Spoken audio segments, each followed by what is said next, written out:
pal. Our brother Andrew Zarian is back. Denise and I held the fort down last week, but the dream team isn't complete unless all of our people are here. So before we get into anything, Andrew, how are things going?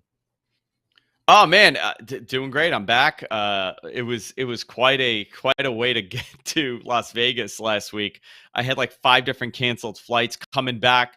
The Northeast got hit with a big storm. Potentially, it was supposed to be a big hurricane, and it got downgraded to nothing. But I know a lot of people have flight issues and cancellation issues, so I'm glad to be back. Wow. Denise, of course, is also back from Las Vegas. She was doing interviews. She was checking out WWE tryouts. She was on the red carpet. Denise, are you fully rested from your insane weekend? No. So I have literally been going hard since last Monday, because my last day off was on Sunday. I don't even know what date that was, but it was Sunday was my day off.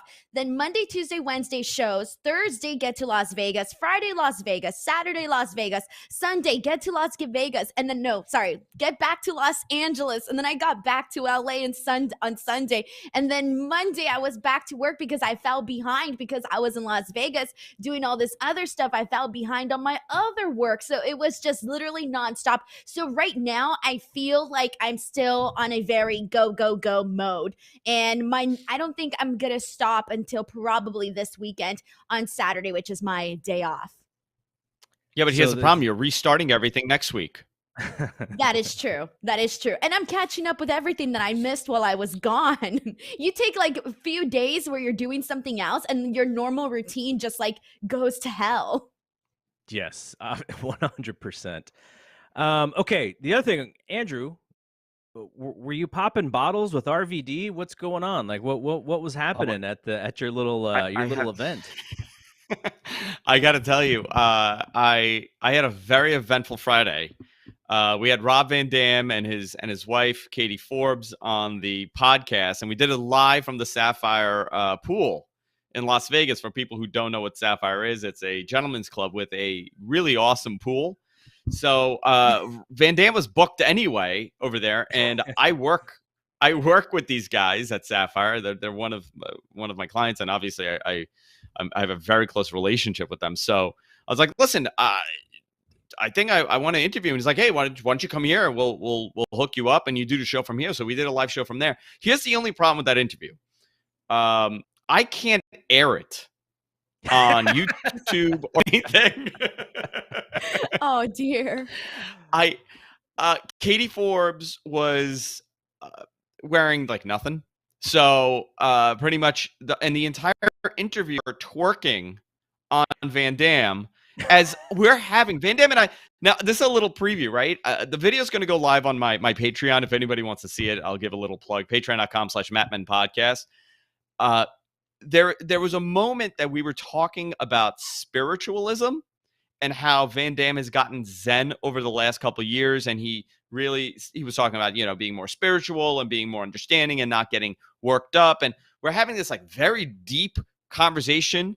And the whole time Katie is twerking on him. So you could imagine, and I did my best. I sold and I was so serious about the whole interview. I think that makes the whole thing. It's once it's uploaded, I think it's going to be hysterical for people to watch it, how we're attempting to have this really deep conversation at this bonkers pool with the music blasting. Katie Forbes is twerking, and I'm just sitting there having a nice conversation with him. You may get the most subscriptions to your Patreon yet with this video. I believe so, but I do have to say I did 14-year-old me. 14-year-old Andrew Zarian that got suspended from middle school for wearing an RVD 420. I just smoked your ass. He would be very happy to know that Van Dam and I partook in some activities together after the interview. Wow. You should have put that on the Patreon too. It will be. It's at the end of it. No fourth chair this week, because we just have too many things to talk about. And we might as well get into it because, it feels like it happened so many days ago, but it only happened on Friday. Well, we'll start with Friday, which was AEW Rampage. And the debut, the debut at AEW of CM Punk. And gosh, Denise, I don't know how you saw it because you were in Vegas, but I know you talked a lot about it. Like, what was your, like, did you watch it in the hotel? Did you watch it with people? Like, how did you view this CM Punk re-debut? So I definitely watched it in my hotel, and I did my post show, and CM Punk's return to wrestling, his AEW debut, was absolutely massive. I did the post show right afterwards from my hotel, and it was my most viewed show, my most super chatted show. If you go back and you watch it, you're going to tell, like, I completely lost control of like all the information that was coming my direction because people were just so excited to talk about CM Punk. And I've been seeing that throughout. I mean, just the fact that there's been so much coming out of this. You know, we've seen the secondary ticket prices go up for All Out. We saw Pro Wrestling Tees crash. I think they officially announced that he had the most top selling t-shirt in 24 hours on Pro Wrestling Tees. We have seen, you know, all of these insane numbers and insane number of comments throughout YouTube. The video was trending. 2 of the videos were trending in the top spot. So it has been a drastic conversation where people are just so excited to talk about CM Punk. And it's clear that, you know, everybody's talking about that needle. I think that needle is moving, just given everything that we've been seeing so far and all the like the outcomes that we've been seeing from CM Punk just coming back to wrestling. People are really excited about it. So before we get to Andrew's take, what did you think about the promo? Like, I'm assuming you really liked it, but I guess from the perspective of your fandom and how long you've been watching, did this feel as big of a moment to you as it felt to me, which was, you know, this company, the AEW company is just been pushing the right buttons, and this one seems like it fully captured what WWE is always able to do, which is the entire pro wrestling zeitgeist. This felt like that moment for AEW. Oh, it definitely did. I mean, the second that he came out and you start to see all of the emotion in his face and he gets to the ring, and right away when he basically said that, you know, he didn't have really much of anything, you know, he basically wanted to feel, he didn't want to script what he was going to say. Essentially, like, what he was going to say was going to come from the heart, and it was going to come in that moment when he's there with all of the people. And I think that that's what I primarily enjoyed, was that you can tell that, yeah, I'm sure he had bullet points of an idea of what he wanted to get across, but you can really tell that the message was coming straight from him, and that's what connected with the people, and it kept the people hanging on. And then the second he sits down in the ring, you know, pipe bomb style, I'm just like on edge thinking, what on earth is he going to say? I thought overall, given the amount of time that he had to talk about, you know, to talk about things, I thought he got straight to the point, and he did so in a very interesting way. And yes, there was a lot of read in between the lines with a lot of the things that he said, but I truly think that the stuff that he said was justified for him and his situation. All right, Andrew, I don't know what your state of mind was on Friday night at 10 p.m. to watch this show, but you know, you've seen tons of, you know, you lived through the Attitude Era as well, and we saw a lot of this back then, which is somebody who had previously worked for one company coming to the other, and they do a big pop, and, you know, fans are super interested because they like seeing that. But this felt like a little bit more than just a former WWE guy. This felt like, you know, I wouldn't compare it to this because obviously Dwayne Johnson is a much bigger pro wrestling star than CM Punk ever was. He was one of the biggest ever. But there was a time when he came back to work with John Cena. Everybody knew that was kind of the plan. He came back, giant pop. This is that. It felt like AEW's version of that to me. But what did you think? I thought it was fantastic. I mean, top to bottom, how they presented it at the top of the hour went a long way. I think they were smart enough to know that if they had waited to bring him out, you know, the last 20 minutes of the show, it would turn into a CM Punk chant 1 hour program, and they really wanted to avoid that, obviously, for every possible positive reason to avoid that. I thought it was fantastic. You know, the guy came out and he said one thing that I feel like it may have turned the people that were still on the fence about him around to his side, is when he said, listen, if any of my decisions over the last, couple years has affected you, understand this. I understand you. And it was almost like an apology for, the way that it was so abrupt, right? And you could tell that he had tremendous anger towards pro wrestling. Some of the Yep. fans, and you would see that he would get heckled about this, the UFC fight. So he had this tremendous anger he was holding on to. And it seems like he's let go of a lot of it. Whether you're a huge CM Punk fan or you don't like him, this is astronomical for AEW. This is, one of the first big other side acquisitions. You could say that, top level guy for his time to come over. They're stacking up the roster.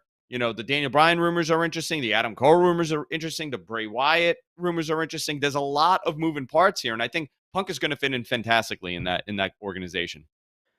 I remember Chris Jericho had mentioned on his podcast that like Punk wouldn't even like return text messages. Like he was just 100% frustrated with the entire thing, and probably was just sick of, people wanting to take advantage of that.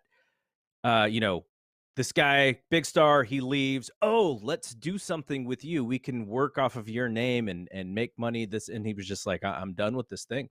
So you actually gave me a good thing to get to for the next topic, which is I was very interested in what you both thought, and we'll talk about Adam Cole and Kyle O'Reilly when we get to the takeover segment. But Adam Cole, and Bray Wyatt, Daniel Bryan, those are some pretty big names.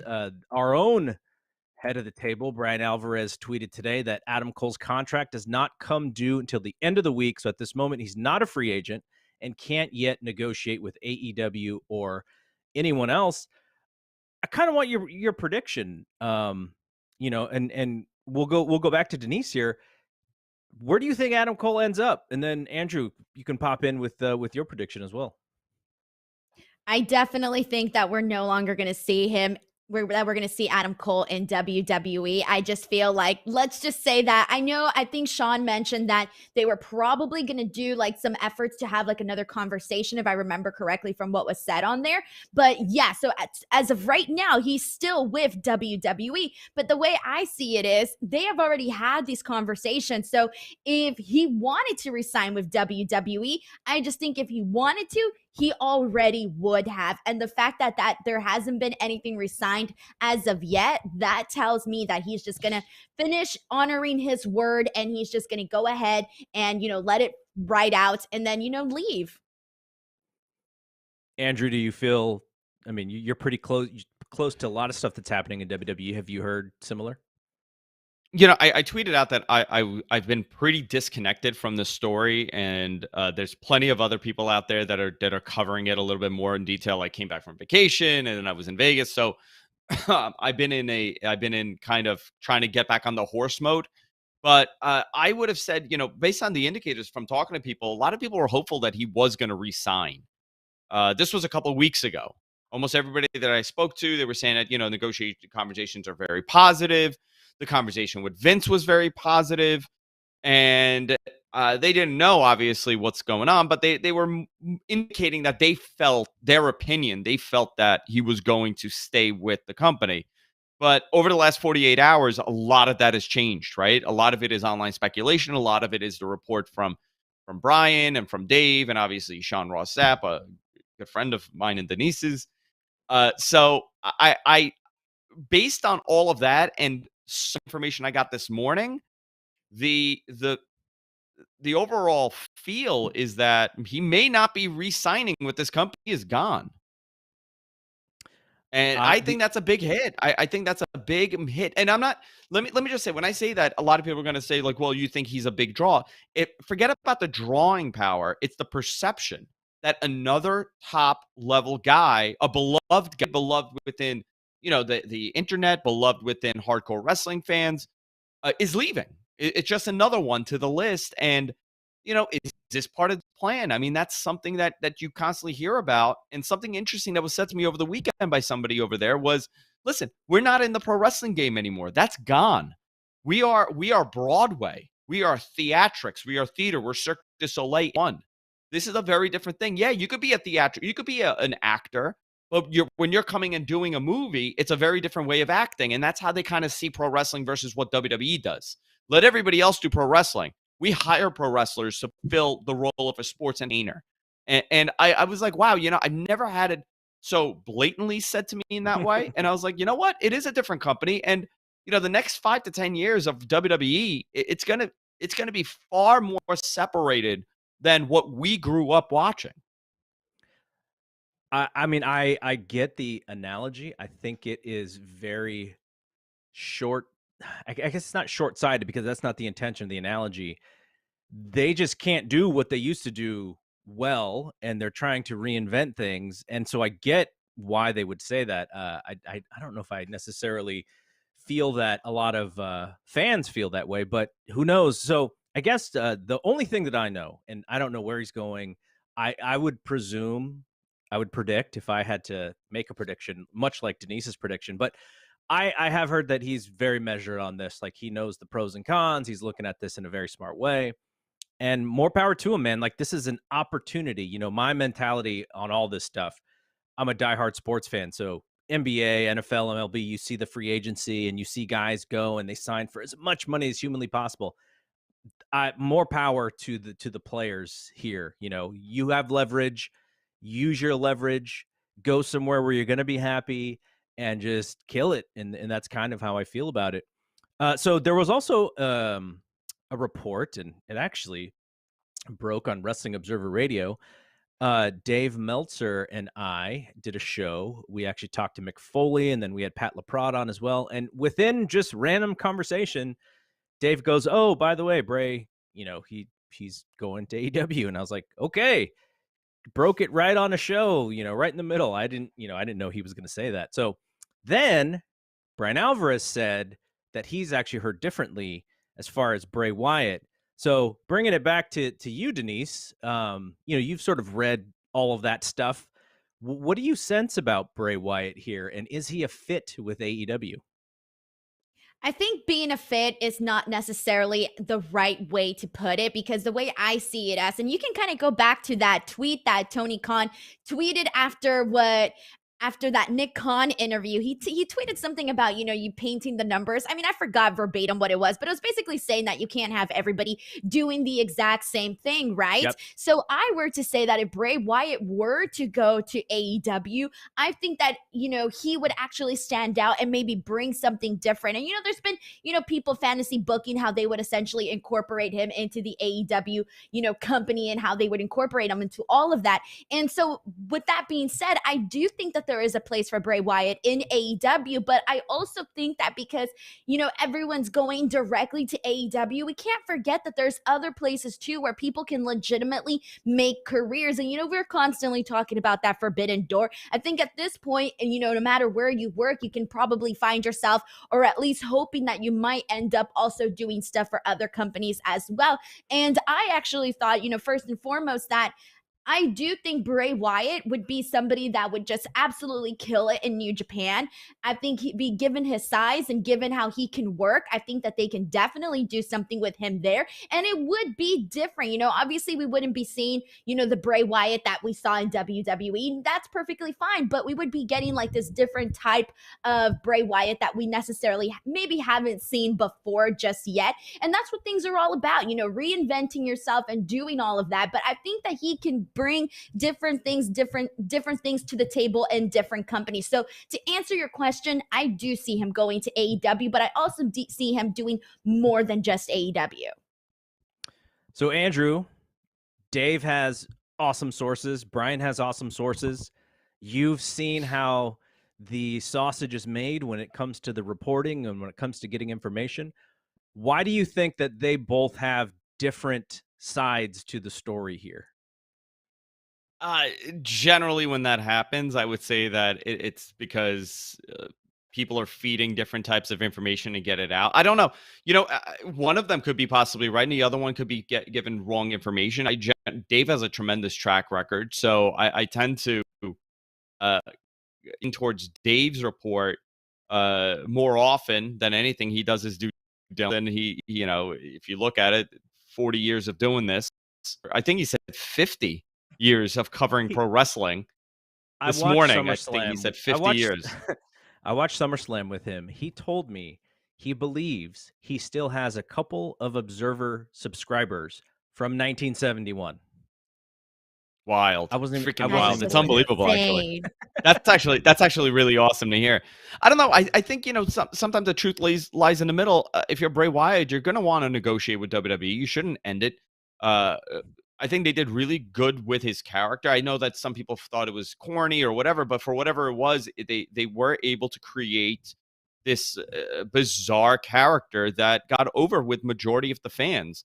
I don't know. AEW really doesn't have uh, the services available to create what WWE does, and it's not a knock at AEW, right? They're still new. WWE has 30 some odd years of creating wrestling the way that we're seeing it today.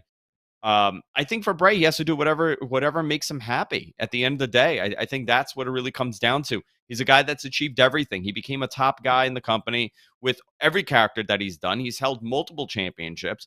Sometimes you look at it and you say, I want to have some fun, and you leave. Or other times you're thinking, I want to stay here because they've done good by me. I think Bray's the only one that really knows this at this point. Uh, I I don't know how he would do in AEW because it was so character driven, his persona. He's a brilliant guy. Obviously he's not going to be able to be the Fiend. He's going to have to be something else. I'm very curious. I really am, to see what they do with him, because you look at this guy and you say, oh yeah, he's a WWE guy. Why would they release him? His merch sales are through the roof. He is a draw. There is tremendous interest in him, and for them to release him, there's more to the story. I definitely think that people who have worked with him who are in AEW are probably big fans of his. And I do think there's also a very easy position to put him in with the Dark Order. Obviously, Brody Lee, they had worked together in the past, so there's like a real connection there to that group. And yeah, I mean, I think it's interesting because this is where you really see, who makes the decisions. Tony Khan is the guy who is going to make the final decision. But if you have people there who have worked with Bray in the past, and it's like, oh, he's great, he's going to fit in. He's maybe um, someone who is more talented than we've seen so far. And then you have another side who's like, oh my gosh, we've been bringing in a lot of these ex-WWE guys. We don't want our own homegrown AEW talent to get pushed further down. So I could definitely see that as a possible part of this struggle. But I think it's going to be a tremendously interesting story to follow over these next couple weeks. Okay, so let's talk about SummerSlam. Both of you were in the building. I got to watch it from home. I thought it was a fairly entertaining show, but there were definitely, this show seemed to be more about moments than actual matches, and maybe that's kind of that's what we're doing here. But overall, Denise, being there live, how did it feel? Just you're back to, this is not your first live show back. You've been to other live shows, but a lot of people there, big stadium, WWE kind of doing it on doing their thing, which they didn't really do it for WrestleMania because of the time, but this was their opportunity to just blow this thing out. How was it? It definitely felt like a WrestleMania caliber weekend because, you had all of these press events, and you normally have those for WrestleMania. And given the fact that they haven't been able to do this for a while, it just kind of had that extra special feel to it. And then going to the stadium, Allegiant Stadium, not that great. I'm not in love with it. Probably one of the worst stadiums I've ever been to, just because of everything Really? that, was being recorded. And then fired. at the top. So when I was at the press box, the screens went out at one point, and then they got like really, really dark. And I mean, I don't know what that was all about, but I mean, come on, if you don't got toilet seat covers, if you don't have a backup plan for your internet, and you're this new stadium, like you're costing, you probably lost out. You definitely lost out WWE on some money on that end. If you can't get people to buy stuff, and then no fireworks, like why the hell not? I mean, I don't don't know if it was an air quality issue because of the mask. I don't really know the reasons behind that. So I wouldn't say that Allegiant Stadium was, they got nothing to brag about as of this moment. Allegiant Stadium needs to work on their flaws. Am I too harsh? No, I had the total opposite experience. Come on, but everybody, come on. People couldn't get food. Yeah, they got free food. I had but at the end of the day, yeah, you were in the but Twitch what about booth, everybody though. else? The people not at the Twitch lounge. I gotta tell you, I went on a rant about how this was one of the best stadiums I've ever been in. And it was so above and beyond state of the art that there's no building in this country that is even close to being to where this stadium is. It makes MetLife look like it's a rundown joke. I had the best experience top to bottom. Andrew, I've been to VFWs more advanced than Allegiant Stadium.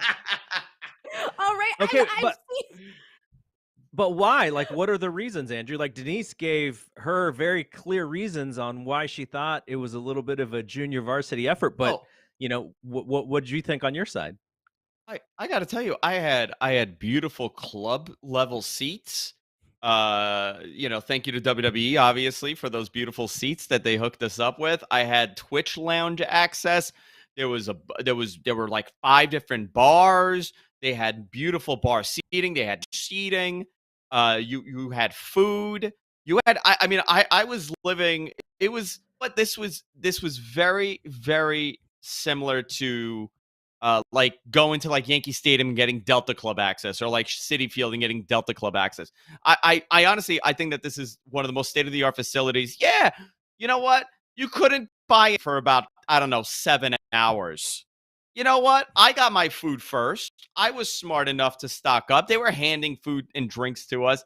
Now, listen, I get that it fell apart. Maybe they just don't treat the press that nicely over there. Maybe it's something Denise did. I'm not talking about the press, Andrew. I'm talking about, I had food. That's because I got lucky, but I'm talking about your other people, like your regular non-Twitch, non-press people that went to the show, couldn't get food unless, they finally got it for free. Who knows how long it took for them to actually offer it up for free to the people. And then, speaking of that, when I went to the bathroom with the lights off. I couldn't even find the door. Really? Because there was a section. Yeah, so like I'm walking in the hallway, okay, and I see the little bathroom sign. I go in, it's pitch black, and I'm like, all right, well, I got to go to the bathroom, and this is the only bathroom available to me. Thankfully, when I went inside, the lights were on, but I couldn't even find the door. Hell, all I know, I might have even gone to the men's bathroom. Who knows? Denise, we had a bathroom attendant that gave us mints and gave us, if you needed some cologne or if you wanted a little snack, there were little granola bars in the bathroom. Okay, I definitely do not believe that. I think I want to see a side by side of our evening, like a sitcom, where I'm getting, fanned by models and they're just throwing mud at you. Look, I'm talking for the average person that sat in your regular seat. They had, I would say that they didn't have the best experience. They didn't have the Andrew Zarian experience, that's for sure. All right. And when the screens that I was relying on didn't have a nice, brightness level setting, I'm going to complain about that. And, I'm going to this event. I'm looking forward to seeing the pyro. And then there's no pyro. It sucks the fun a little bit. So you know what? You got the brood. I got more. I'm not done yet with Allegiant Stadium. Afterwards, Andrew, did you get to walk by that like bridge area where you go through that bridge to like cross to the other side where like the Luxor and the Delano and Mandalay Bay are? Oh my God. So that was like the worst part. I walked back to my hotel. It took about an hour. Wow. Thank you. You couldn't get any cars. There were no Ubers, no taxis, nothing. The line to take a taxi was about 250 deep. So I decided I was going to walk, and I was staying in the Virgin Hotel, which was off the strip, nowhere near anything. So I actually walked from the arena all the way to my hotel.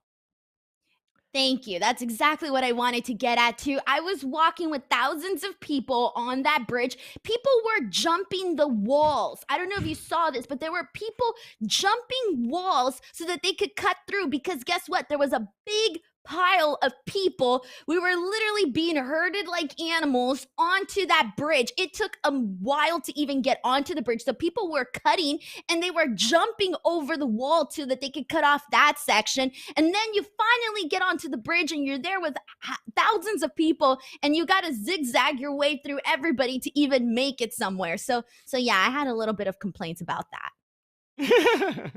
All I can say is I cannot wait for Chicago. We're all going to be together in the same place. We're going to be able to experience this all together, and I'll get to see firsthand the differences in the experiences of Andrew and Denise. And I guess the walking back from the stadium was maybe the only time Andrew spent any time with the commoners, with the plebeians. Otherwise he had like the best, you know. Can I tell you something? I'm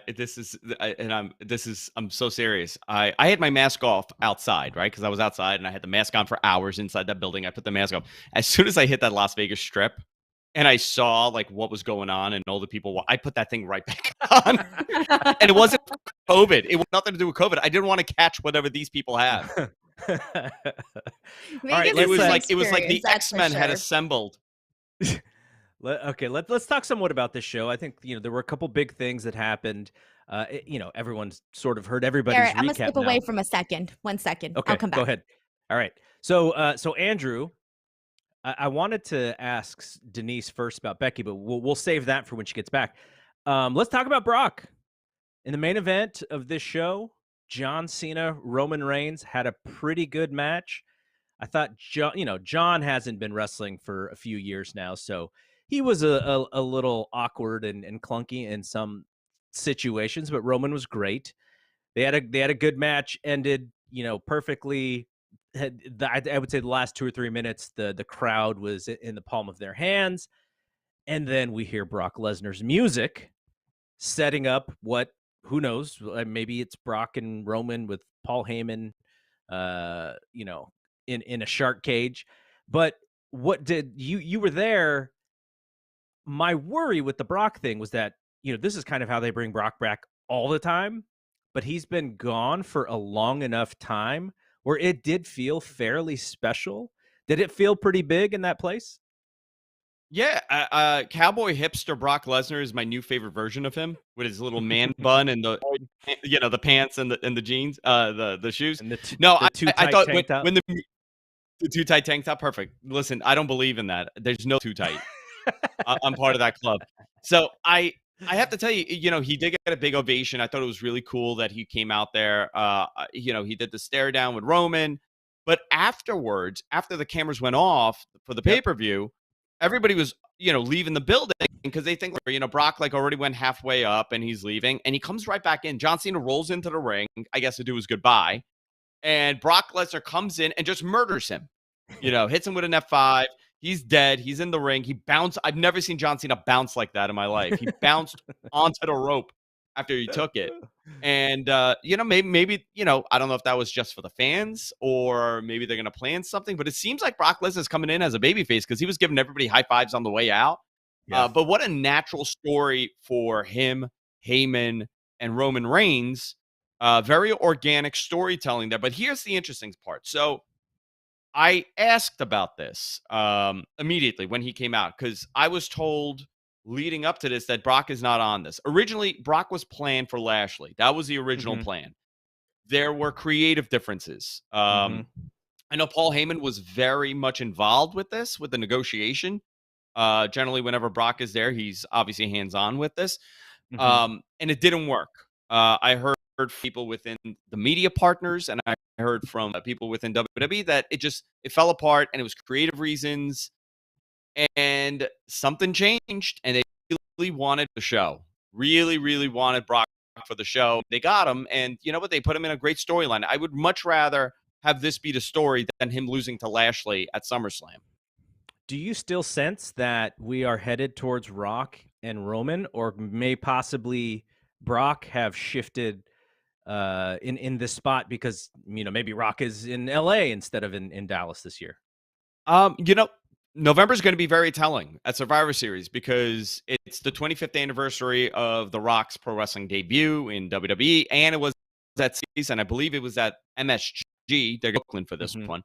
So if they don't have The Rock for November, then something 100% changed. But I was given a tremendous certainty from both people within WWE and some of the partners that Dwayne is on the show, and this is going to be the beginning of the lead up to WrestleMania between him and his cousin, obviously Roman Reigns. But they only have a couple years to get this done. I don't know how many more years they could hold this off for this big match.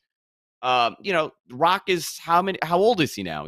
And does his schedule In his late allow 40s it? at least. Does he have political aspirations? Obviously, that was a rumor a couple months ago when this came out. So I think a lot of play into, if we have him now, we have to do it now. It has to be done. You can't wait another year to do it in LA. I Yeah, hope no, they do I kind of I wait for LA 100% though, agree. because I'm looking forward to that.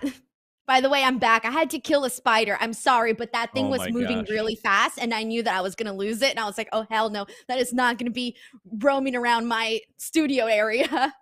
You're That not wasn't supposed to actually kill a the spider. spiders. Wait, It what? wasn't a spider, by the way. It was a bug from Allegiant Stadium. They wanted to hear all the trash you were talking about. Exactly. Or maybe I got the bugs from Allegiant Stadium, and now they're here. Allegiant Stadium about to sue me. All right, Denise, you're back. I wanted to specifically ask you about Becky Lynch because she comes back, gigantic pop. The fans desperately wanted to see her. They couldn't wait to see her. Deservedly so, giant star. But there was a little bit of like a great moment and then sad moment at the same time with how Bianca Belair was treated. And a lot of people are comparing it to the Brock Lesnar Kofi Kingston situation, that happened a few years ago. And I wanted to know, like, I imagine you had mixed feelings, but can you kind of describe, because I saw some of your tweets, but just describe the feelings that you were going through watching something that was really cool and then something that kind of sucked, like right after each other. So we need to rewind a little bit, because when Bianca Belair, so keep in mind that nobody really knew for sure what was going to go down with Sasha Banks and Bianca Belair. So everybody like in the media section was like all trying to hit up Sean. They were like, so what do you know? What do you know? That sort of thing. And everybody was trying to find out whether or not this match was on or this match was off, etc. Right? So, they are promoting it on the screen, and I'm thinking, all right, well, I guess we're getting the match. Bianca Belair comes out, okay? And then, they announced that Sasha Banks is unable to compete. And I'm just thinking, oh my God. Then they bring out Carmella and they say that she's going to be the person competing in this match. And I cannot describe to you, everybody was just kind of like WTF. It was like a wave of like, it was like someone died. It was like someone died and we all just found out because nobody was reacting in that building. And then there were some boos afterwards, but I would say for the majority, those moments that really feel like they were probably a lot shorter, but they feel so much longer because of like the emotion, I guess. People were legit disappointed, okay? And I'm sitting there thinking, oh my God, I cannot believe they're doing this. I completely bought it. And I mean, this felt like forever. To me, it felt like forever until Becky Lynch's music played. When her music played, I thought to myself, oh, thank God, because this was going to be a nightmare in terms of people were going to be legitimately pissed if we had Bianca and Carmella in this match. And I felt bad for both Bianca and Carmella during this point because I thought like that sucks, But then we got Becky Lynch and I'm thinking, all right, cool. They're going to make up for this. This is going to be great. I'm expecting a however many minute long match. I'm expecting a nice little, good competition between them. And then I missed the match. I didn't even see what happened. I looked down because I was tweeting on my laptop. I looked back up. I looked back up because I heard the bell ring and it was over. And I'm thinking, first of all, I missed the entire match. And secondly, what the hell? I wasn't expecting that I was going to miss the entire thing. And so it was something that I think that everybody was just like stunned. I don't think anybody saw it coming in that manner. I don't think people necessarily have an issue with necessarily Becky Lynch becoming champion. I think it was more so of the way that it happened, the way that it was done. And it was just, I think that they could have done it a lot differently. And it was very unfair for Bianca, especially everything that she has had happen in WWE the last couple of months have been literally a roller coaster for her in terms of a lot of really good moments. But I mean, this was just shocking. And even afterwards, so I was lucky enough to be one of the people to talk to Bianca Belair at the after party on the red carpet thing. And so I talked to her, and obviously, she's not going to bash, anybody for what happened. But I think there was a lot of, if you go and you listen to that interview, she does talk about being, a little disappointed. There's a moment where I mentioned the words Becky Lynch as SmackDown Women's Champion. And you can tell that even just hearing me say it kind of stung a little bit for her, because she does mention that in the interview, like saying like, oh, like hearing you say it is kind of like, ooh, but I think she gave a very good interview. And even so, just to kind of put over how upset people were about this, that interview was completely blew up. It's nearly 200,000 views, and the comments, there are over I think it was over 1,000 something comments on that, because people wanted to talk about it. And I will tell you, I've been terrified to go in and read the comments, because some of them are just people very, very upset. And there's a lot of comments that I'm just like, oh my God. I'm just trying to give an example of how upset people are over this. So you're talking, and this interview's on your Instinct Culture. Yeah, youtube.com/Denise Salcedo. You can definitely find that interview there, amongst many others. All right, Andrew. So it came out yesterday that it's either yesterday or the day before that Bianca's actually coming back as not Bianca. Becky's actually coming back as a heel. And so when I watch this match live, I sort of announced or I was just talking to folks, and I think people were just so caught up in the fact that Becky is back and the finish. I was like, wait, she cheap shotted Bianca there. Like, don't tell me, she's coming back as a heel. And then I heard, I think it was, maybe it was Sunday morning that was being talked about. And so I feel, and look, we've heard that this is what she wanted, but I feel like this is maybe not what the fan base necessarily wanted from Becky Lynch. Like, I saw 2 videos of little girls crying when they saw her come out. Like, that moment worked for them. And now the fact that she's coming back as a heel is a very interesting choice for this character. What did you think about that when you heard that she's coming back as a heel? Yeah, I obviously we all heard that she wanted to be a heel. I think in WWE you have a lot more fun when you're a heel. You're allowed to express yourself a little bit more when you're a heel. And let's be fair, WWE does not book baby faces well. They just don't. No, they don't. Except if you're Becky Lynch, right? But she also kind of turned herself babyface the first time, because they were trying to make her a heel, and she got over, and then they went with it. Thankfully, they went with it. But that they're not great at it. That's one of the flaws with their booking, is that baby faces just are not strong and not over. And so I sort of get it from that perspective. No, I totally do. I totally get it. But I mean, we lived through this in 2001. They took the hottest babyface in the company's history, possibly, other than Hogan, and he wanted to go heel, and they said, "Okay, you could go heel," and it was a disaster. I don't think. Also, I think it's a very different audience now. It was also Austin's choice. I don't necessarily agree with this. I think WWE is very light on really good baby faces. They treat them like garbage. They're idiots. They have no friends. The heels are way smarter than them in every possible way. I think, having someone like Becky be a really good baby face on that roster was a benefit to them. But also, everybody was upset. By the way, that pin, that quick 5-second match or whatever the hell it was really upsetting to a lot of people. And I would say that it was designed to get people really angry to make that turn of Becky better. Now you're angry at how she won the title. So when she comes out on SmackDown, which, by the way, Brock Lesnar is also on SmackDown this week, people are going to want to boo her Friday. Brock's on the show on Friday. Yeah, got it. I believe so. just I mean, read- that's. I could I be just- wrong. That's what I had read. I just read on this very website, by the way, that Becky will be at the SmackDown show in at Madison Square Garden. I don't know if that means she's not going to be at SmackDown before then, but it was confirmed that she will be there Friday, September 10th. No, I'm she guessing said she this has Friday. to be. Yeah, she has to be. Yeah. At least I would think so. Yeah, no, she'll be there. She'll be there because they're gonna get over that whole I did it for myself.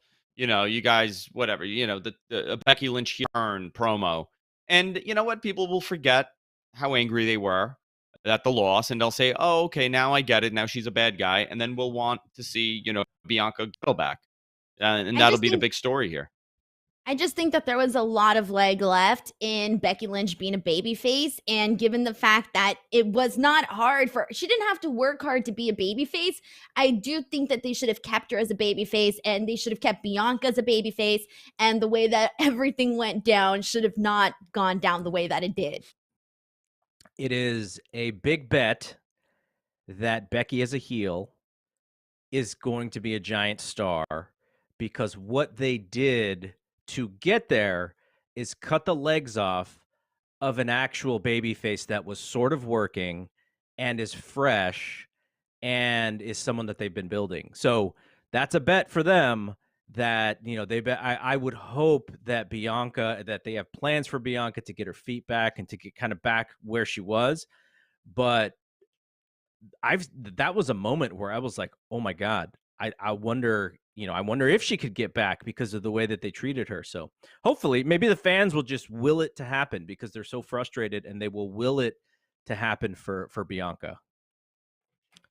All right, let's get to one more show before we get out of here, which is Takeover, which happened when both of y'all got back home.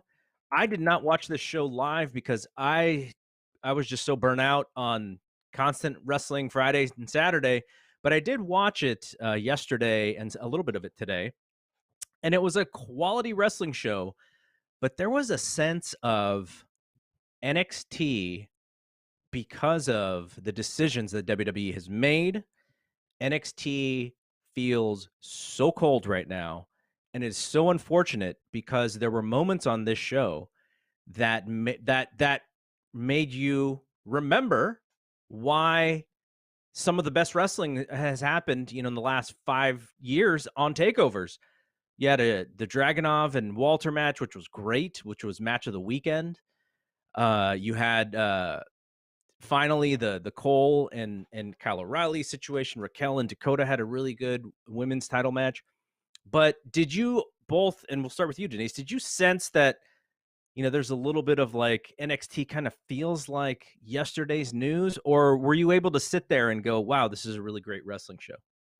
I don't feel like it's yesterday's news because if a lot of people have been talking again about what Nick Khan told Ariel Helwani in that interview where he's talking about essentially, there's going to be this new feel, this new change to NXT, and whether or not that's going to be a good change or not, it's yet to know. We don't know yet. We're going to see that in the next couple of weeks. So that is going to be interesting. I think there is a lot of conversation surrounding the future of NXT and how that's all going to look. And even when I did that scrum with Triple H, Triple H did mention that they're, being an independent wrestler necessarily isn't how do I say, like a bonus anymore. It's more so of like, yeah, okay, cool. But, they're at the end of the day, they're looking for superstars. And that was one of the things that he emphasized in that media scrum interview. And so kind of hearing what he had to say, then hearing what Nick Khan had to say in that interview, it's looking like things are definitely going to change. But here's the thing, though, is that everybody loved NXT Takeover 36. I saw way more positive feedback and more people loving that show than disliking that show. And you had matches, you had Adam Cole, Kyle O'Reilly essentially following up a massive match between Walter and Dragunov, which, let's be real, they were put in a very tough situation following that match because that match was absolutely nuts and incredible. Match of the year candidate right there. And then you still had a pretty decent match between Karrion Kross and Samoa Joe, and a couple of other good matches on the card. For the most part, even LA Knight, Cameron Grimes opening up the show was a really it was a banger. Like, people enjoyed it. And so I wouldn't say there was a match on there that was not good. So overall, people liked NXT. And that's the thing. It's like, was that a goodbye? Was it, I don't know what it was, but I could only imagine that it kind of feels like a goodbye right now based on all of this outside information that we're receiving. And that has me a little bit nervous. Obviously, we have NXT here tonight, and I know spoilers are out already for that, but I haven't seen any of the spoilers yet. So I am looking forward to the show, and I am looking forward to see what's going to go down.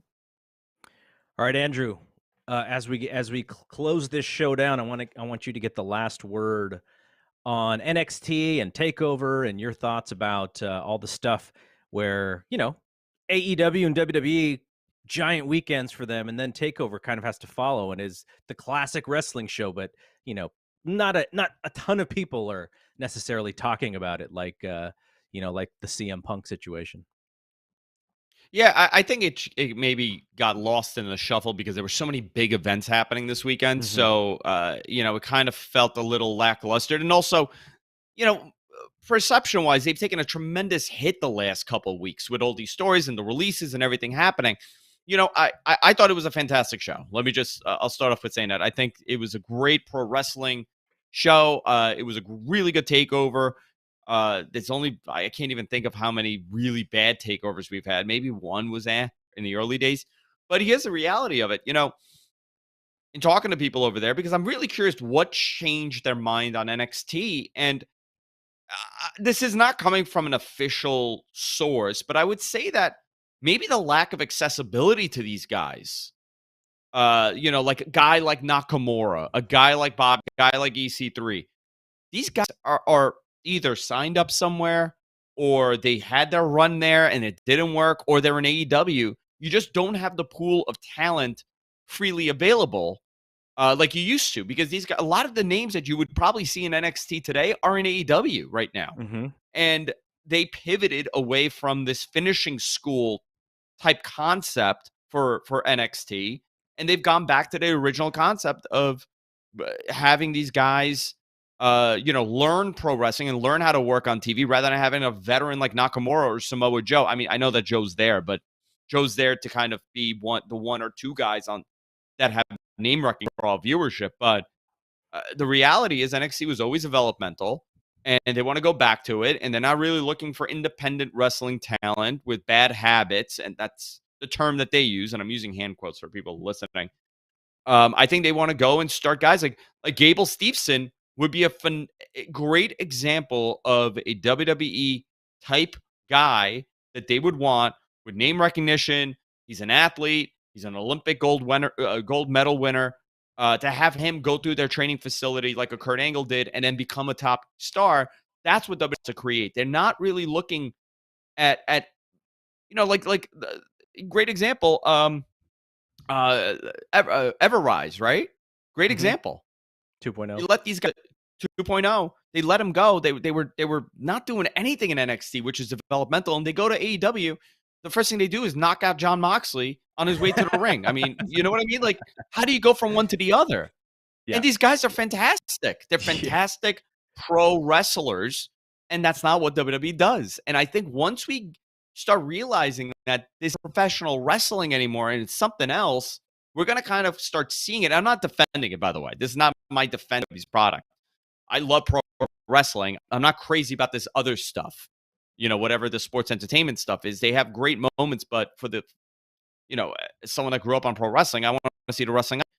I think NXT fulfilled that void for many of us, but now they're going to go back to becoming a school to learn how to work for a lot of guys that aren't really from the pro wrestling business.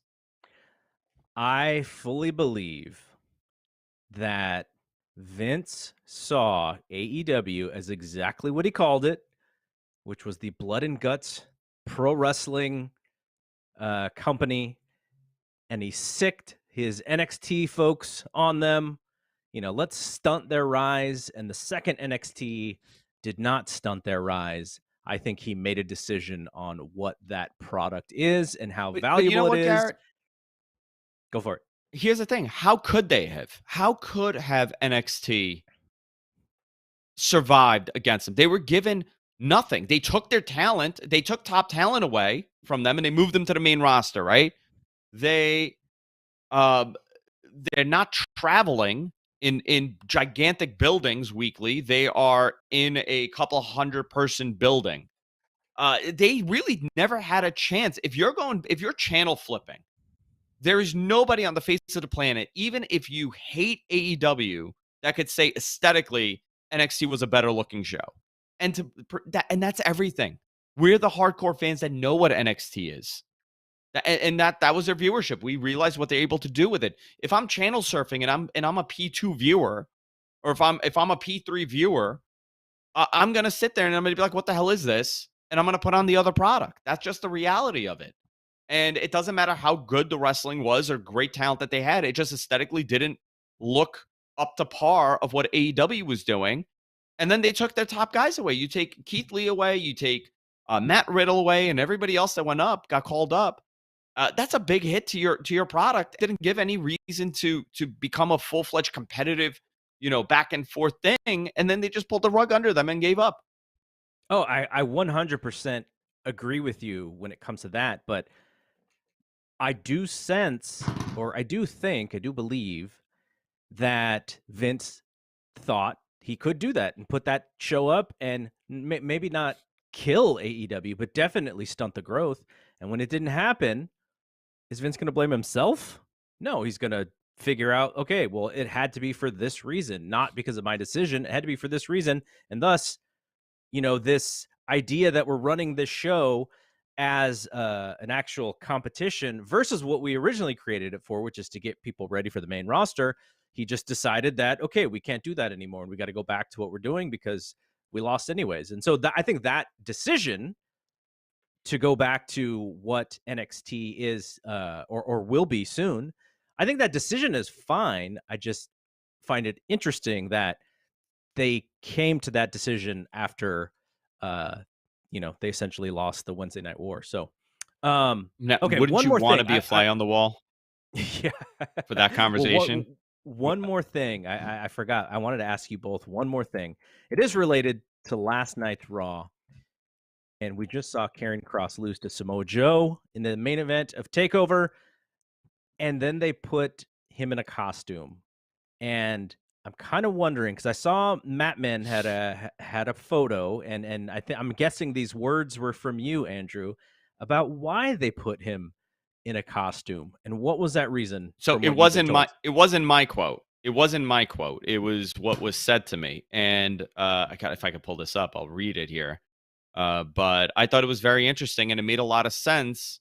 And again, I'm not agreeing with it, but this is their logic, right? So when I asked them about the outfit this morning, the response was everything and everyone must be marketable: toys, shirts, imaging, and accessories. You have to stand out to sell, and this is how they sell. Interesting that they see it this way. And this kind of goes in line with what I'm feeling and what a lot of my sources are indicating is that they are in a shifting mode, less wrestling, more theatrics. This is right up their alley. Listen, if you have a partnership with Mattel and you need to sell these toys, I understand that, right? I understand you're putting them in some crazy gear to pop on the shelves. You're competing with everything at this point to have something wonky to sell. I had the Demolition toys when I was a kid. I never looked at it and said, oh, this is some weird stuff. No, a Legion of Doom, Demolition. WWE has done this multiple times. This is a weird aesthetic that they go back to when they feel like they need to add something to somebody. They hit it on him. By the way, they did it with Ascension too. They had the same exact thing, right? They had some wonky LOD Demolition type character. Worked out great for them. Listen, yeah, and we saw how that ended, right? They got spooky fingered out of the company. So unbelievables. But I feel terrible for him that I don't feel terrible that he's in the costume. For all we know, he might love this. I feel terrible that this was the outcome and this was the reaction to it. But it's interesting how, as fans, we say, my God, this is so hacky and corny. Yeah. And then we look at a guy like Bray Wyatt where it worked, or a guy like your Black where it worked. Kane, Mick Foley, Undertaker, all spooky, weird characters that all worked. But in this case, it didn't. It didn't work. And I would be shocked if that mask is not off of him in like a week or two.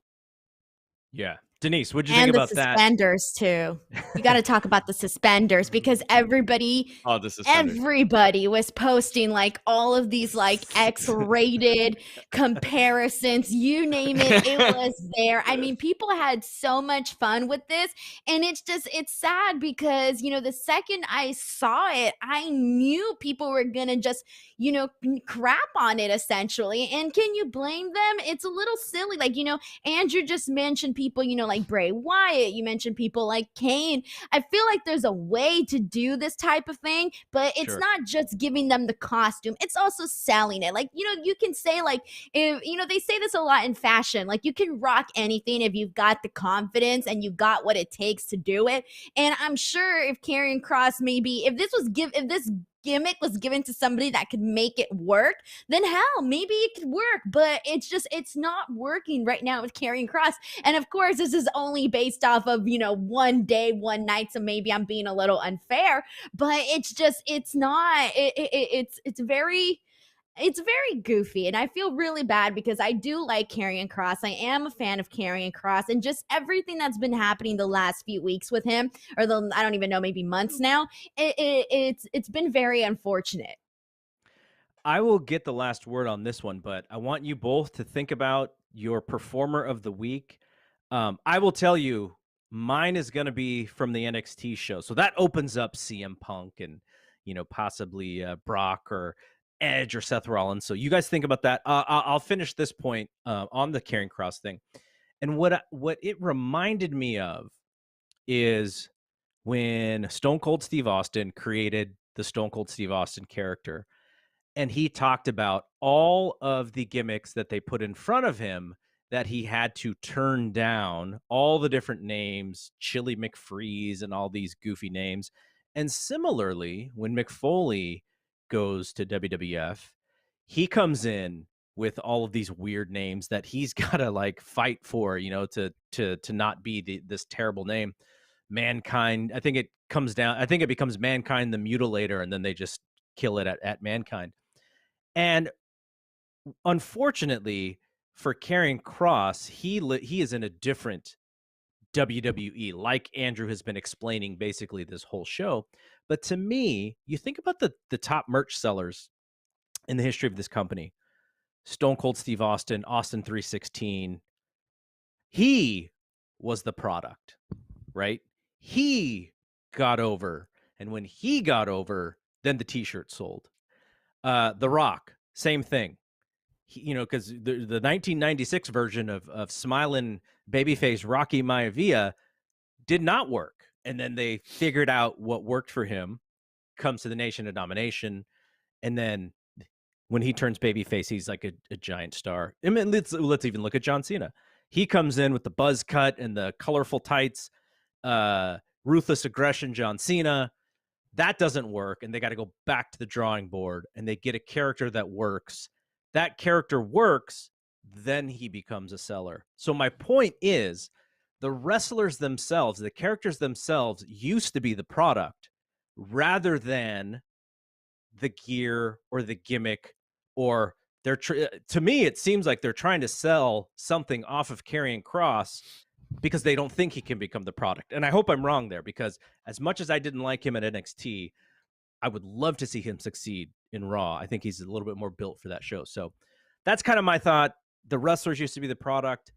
When they were hot, then they sold, rather than them trying to create some merchandise off of a guy who maybe they don't see, who has the ability to do that. So anyways, okay.